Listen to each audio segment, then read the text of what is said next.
Habari, naitwa Kevin, ni mwenyekiti wa chama cha wanafunzi madaktari cha Kairuki. Leo tulipata wasaa kutembelea ofisi ya ustawi wa jamii iliyopo kituo jumuishi cha utoaji haki Kinondoni. Tumekuwa tukisikia kuwa kuna ongezeko la changamoto ya unyanyasaji wa kingono kwa watoto wengi.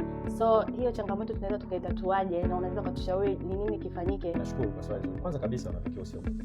Hii ni changamoto zinazotokea kwenye jamii. Pia kuna utaratibu wa kufuata ili tuweze kuhakikisha kwamba haki ya manusura inapatikana. Kitu cha kwanza ni kwamba taarifa inatakiwa ipelekwe kwenye ofisi ya mtaa, ambapo pale kuna viongozi kati ya mwenyekiti wa mtaa na viongozi wengine, ambapo hapo hiyo taarifa pia wataipeleka kwenye ofisi ya ambapo kwenye ofisi ya kata kutakuwa na wataalamu wa ustawi wa jamii, lakini pia na polisi kata, ambao wote kwa pamoja watajumuika kwenda eneo la tukio kukutana na huyo mtuhumiwa kufanya uchunguzi. Watakapojiridhisha watamchukua mtuhumiwa na sambamba na hilo, manusura atafanyia uchunguzi wa kitabibu na taarifa zake zitajazwa kwenye police form namba 3, lakini pia polisi kata watafanya upelelezi kwa mtuhumiwa, na atakapojiridhisha pamoja na ushahidi wote kukamilika utapelekwa mahakamani kwa ajili ya upatikanaji wa haki. Naitwa Nancy Desderi, ni Square Coordinator kutoka TAMSA Kairuki.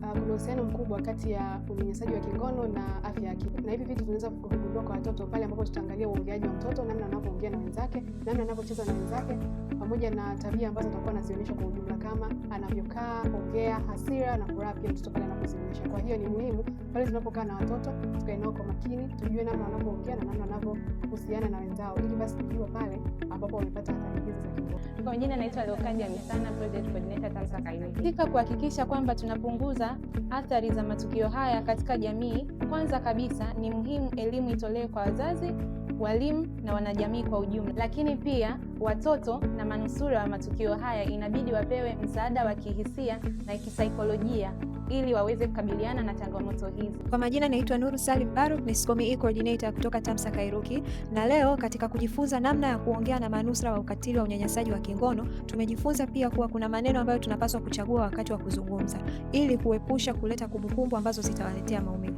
Tungependa kuwashukuru wanafunzi wote wa udaktari ambao walikuwepo siku ya leo ambapo tukajifunza, lakini pia tungependa kualika wanafunzi wa udaktari wengine ili tuweze kuspread elimu zaidi. Asante.